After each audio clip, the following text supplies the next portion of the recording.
Here are 3 reasons why to subscribe to Fridge Financials on YouTube. Number 1, it is free, which is the best price that you can pay for this kind of content. 2, I am completely transparent with all of my investments. And number 3, I have a variety of educational videos every single week.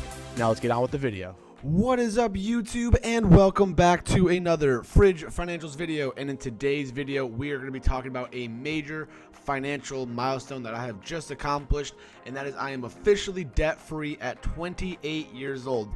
In today's video, I kind of want to walk you through the timeline as to what I've done, and first of all, how I got $30,000 in debt over the years, and what I've done to pay off all those debts over time. So if you're excited for today's video, make sure that you smash the thumbs up button, subscribe to the channel if you've not already done so, and make sure to turn on the bell notifications. The support has been absolutely fantastic. I'm over 50 subscribers. You guys are all awesome. I'm going to continue to build this awesome content for you guys. So today, again, I have a little bit more of a presentation, talk about what I've done, where I've been, and how I was able to pay off in total over $30,000 in debt. Now, again, I don't know the exact number because I've been doing this now for the last at least it's been like 10 years in the making of paying all these debts off. So I don't know the exact numbers, but we're going to talk about it. We'll see how we do here. So first things first, here is an overview of me starting in 2013. I had no debts at 2013 when I graduated high school. I am now 28 years old, so you can do the math on that one if you would like to. So again, I graduated high school. I went to community college in 2013. I went to community college for a total of 2 years, and then I transferred to the state university. I'm in Connecticut. So I transferred to one of the state universities for my bachelor's degree, which again, that was a total of $13,000 in student loans, which I will talk about a little bit later on. In 2018, I ended up graduating college and I got my first career job. Again, if you're not aware about what my profession is, I am a high school teacher. So I graduated college, I did my student teaching, and then I was able to get my first career job. 2019, for me not being a financial person as much at the time, ironically enough, I financed a brand new car that was about an $18,000 car loan, and in 2024, as of yesterday, February 12th, my final payment just went through, and I am now officially debt-free. So I have no debt under my name and everything else here. So as you can see, $31,000 give or take in student debt and a car loan debt. And I want to kind of walk you guys through what I did here. If you have any kind of questions you have down below, obviously feel free to leave them down in the comment section. You can also follow me on Instagram at Fridge Financials. I posted about this as well. It's a unreal feeling right now, to be honest, and I want you guys to know it was hard work and dedication. And I'm going to give you guys some of my tips and my tricks that cover everybody from all different age groups, whether you're graduating high school, whether you're finishing up college, any kind of age group you're at. I'm going to kind of tell you what I've done in the process to start paying off things and hopefully being able to, you guys get to become debt free at some point. So anyways, moving right along here, again, this is the backstory. I'm not going to give you my whole life story here. So in 2013, I graduated high school and I went to community college. Now, the reason why I went to community college was for financial reasons, but in the hindsight, Fridge Financials didn't exist in 2013. I was just someone who was like, I'm not trying to pay $10,000, $13,000, $20,000 a year in student loans. So I ended up going to community college instead. And here's a little snipping in case you're wondering about what my tuition was back in that time period. Again, I went to the one of the community colleges in Connecticut, and the state community colleges was about $3,786 for an annual tuition. And that's compared to annual tuition of the state universities at about $9,000 at the time period. So you're literally looking at saving over half of a student loan's worth in tuition if you decide to go to community college instead of going to a university right away. Now, as of recently, at least in the state of Connecticut, they have been trying to make, or they might already have it, where community college is free if you're a first-time applier going to school. So obviously I can't go back and go for free. I would have to be a first-time going to college. Community college is free, which I think is an absolutely fantastic idea because I was there for 2 years. Now, I was really high in my graduating class for high school. I finished third in my class, which really kind of frustrated me because if you guys aren't aware, valedictorian is the one who's has the highest grades and the highest GPA. You have salutatorian, second highest, and then third place, which was me, is just third place. Valedictorian gets a full ride to any state university that you'd like to. Salutatorian is, I think, a half ride, and third place is nothing. So, and I'm going to community college instead. But the nice thing is that I did so well in high school is that I was able to get a lot of financial aid and grant money because I was living in a very low income area. My mom was making like $25,000 a year, and she was a single mom of 3. So the fact that she was making $25,000 a year, they knew that we couldn't pay for school, but they saw how well I did in high school. And so I got a lot of financial aid and grant money to pay for me to go through community college for 2 years.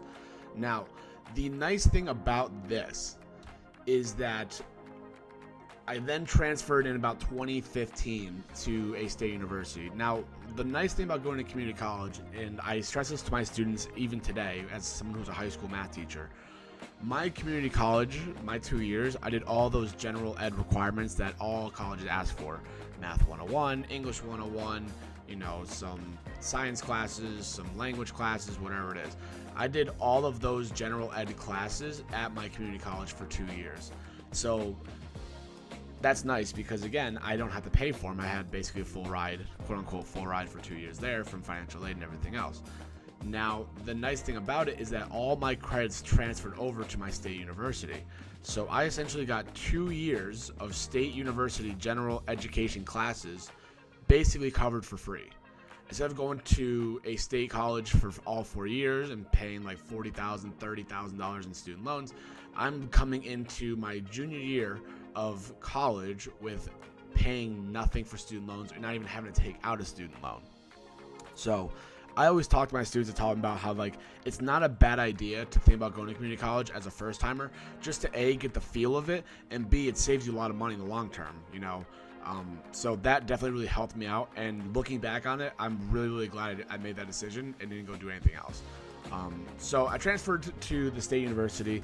It was one of those ones that were listed down there. And I decided to live on campus for the first year.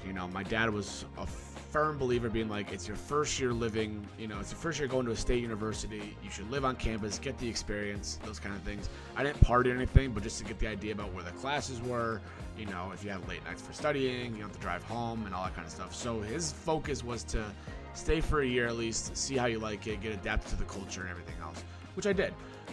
But not only was tuition more expensive, obviously room and board costs about $10,000 for the year. The reason why it costs so much is because you have to have a meal plan with it and everything else. And on top of that, I gained like 20 pounds, I think, when I was my first year here. The freshman 15, again, I wasn't a freshman, I was a junior, but it was my first year on campus. The freshman 15 for me was like the freshman 30. Like I put on like 30 pounds. I was eating in the dining halls like all the time. I was studying, eating, like it was just not really a healthy experience for me.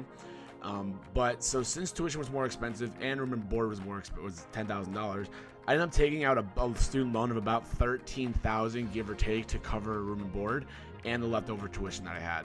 I still had some financial aid money coming in, obviously, but it was definitely not enough to cover everything. So I had to take out a loan for about $13,000. Again, I don't know the exact number off the top of my head, but it was around that number. And throughout this whole experience, I'm not going to say nobody gave me any money for it. My parents did chip in, I think it was probably a couple thousand a year. Maybe it was like $2,000-$3,000 to help me out a little bit. That's all they could really afford at the time. Again, my mom was making like $25,000 a year.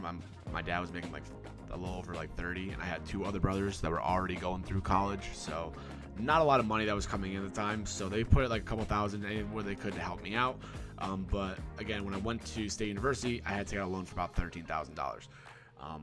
Not a good time. After this year, I moved back home to live at home for about a year while I'm going through college, which we'll talk about that a little bit later on. Fast forward, I graduate college in 2018. I do my student teaching. I graduated. I get my first full-time job. Again, I have about $13,000 in student loans when I graduate college, because again, I had about $13,000 from the living on campus and everything else. My senior year, I think I had financial aid money. My parents again gave me like $1,000 or $2,000 towards it, and then I was working, so I was able to take the rest of that money. I just paid all the money back up in tuition, so I didn't have to take out a student loan senior year, which was great. But again, I was working 20, 30 hours a week on top of that to try to help fund it whenever I could. And again, living at home definitely made it a lot cheaper instead of having to pay $10,000 for room and board again.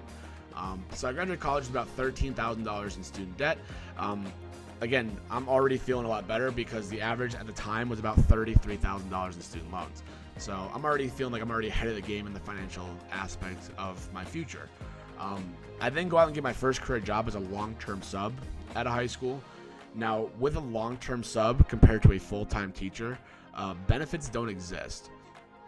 Unless some schools do, but like the one I went to, the benefits didn't exist. So my paychecks were pretty heavy because I had no health insurance taken out. I had, no retirement really taken out because I was just a long-term substitute teacher.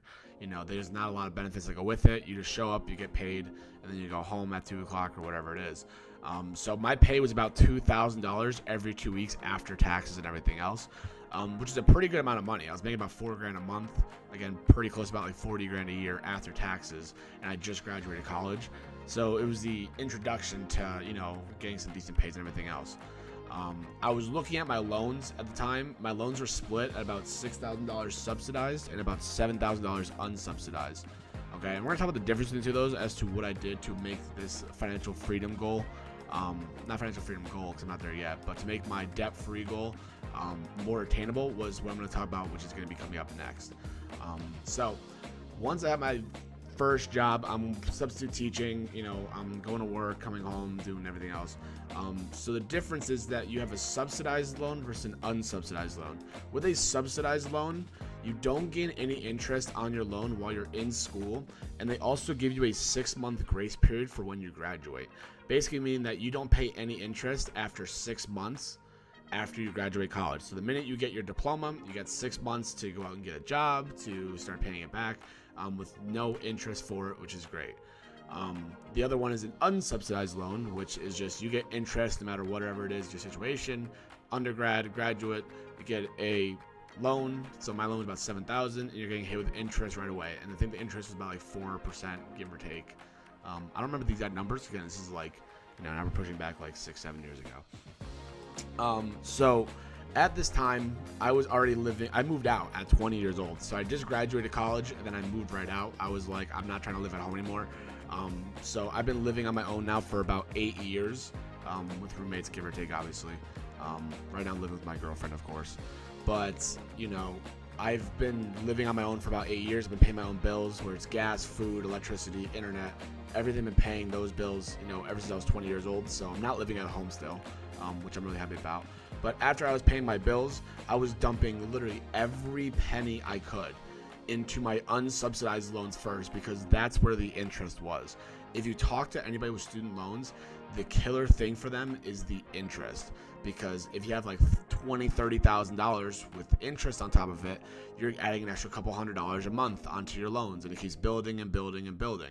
So my mathematical reasoning and my financial reasoning was that let me dump all my money I can into the unsubsidized loan first, because that's where the interest was at. I want to tackle these loans with where the interest is first. So I started substitute teaching in January. I had till June for the subsidized one to take effect. So in those 6 months period, I was just dumping money into my unsubsidized loan first, and that got paid off relatively quick compared to before, because again, I was just trying to cut back on my spending and just throwing money on my student loan. Unsubsidized loan was done. I started dumping money into the subsidized one, and that allowed me to then start paying off those debts. And again, by the time I started getting any interest on it, my balance was about $3,000 total in student loans. So I paid off about like $10,000 in that 6 month period. So having $3,000 with a student loan interest of like 4%, it wasn't too hard to tackle that remaining $3,000 after that. So that's how I was able to tackle my student loans first. Now again, at this time, my spending was being cut back. I was driving a 2003 Toyota Camry that had like 140,000 miles on it. I wasn't going out partying every weekend. I wasn't going out doing that. I was just cutting back on spending, saving money, throwing it at my loan, throwing it at my loan, throwing it at my loan. It was a grind, and it still is a grind. Up till yesterday, it has been such a grind to cut back wherever I can to figure out how to pay off these loans.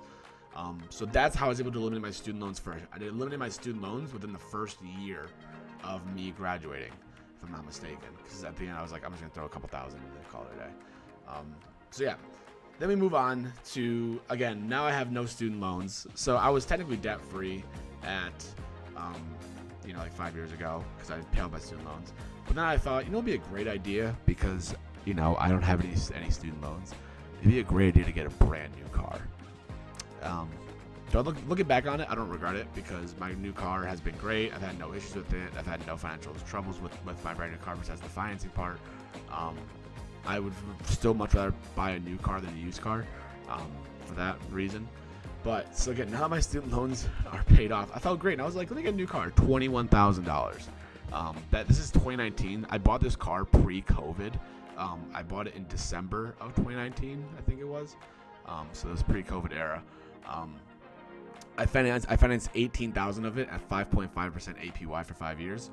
So again, this car technically should have been paid off in 2025. So, but what I did was I decided to pay off my loan about a year early, and I saved some money whenever I could. I was just dumping money into it whenever I could. And this actually, since I just paid it off yesterday, the bank statement went through. I now have $0 on my loan. I'm now waiting for the title to come to me. Now I have saved over $500 in interest, which is absolutely awesome. Again, because interest accumulates over and over again.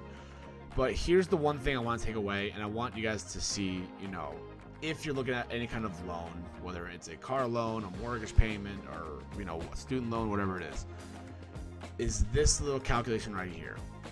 And I did it with my car as an example here. So with this idea of taking out a loan, and I started doing this a little bit too late. So if you're watching this video and you're this far in the video, first of all, thank you for your support, because it's a 60-minute video, of course, really, really long, but this is my financial journey as to where I'm at right now.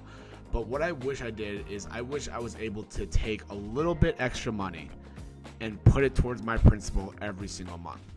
Here's an example about what my car would be at. And I'm looking at 60 months, which is about a 5-year loan period, $18,000 loan. If I put an additional $25 a month into this loan, I would have shortened the payment by 4 months. Now, it doesn't seem like it's a lot, but again, that's $25. That's probably like Starbucks coffees in a month. So if I cut back on Starbucks coffees for the month, I could definitely have, paid off that one, made it a little bit better. But this works for anything, mortgage payments, car payments, student loans. If you start putting some additional money towards your loan payment, whatever it is, you can cut down how many months you have left, and you can save yourself some real money. This one only saved me about $209, but again, no one's going to argue saving $209. Like, oh man, I don't want $209. Like, I would love to have an extra $209. But, you can make this $50, $100, $200. If you can start paying anything extra into your loans, you can cut down your interest because you're cutting down your principal. So that's what I wish I did. But, looking back in the future, I'm definitely going to be considering that for the future.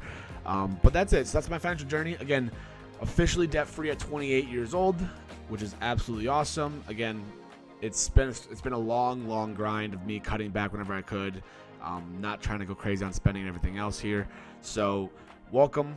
If you're new to the channel and you've made it this far in the video, thank you so much for watching. As always, we have CPI data coming out in about 20 minutes. So I'm going to go have a heart attack for that in just a minute here. So if you made it this far in the video, again, make sure you smash the thumbs up button. Subscribe to the channel if you've not already done so. Thank you for your continued support as usual. You guys are absolutely fantastic. I hope you guys are making money in the markets, and I will see you guys in the next video.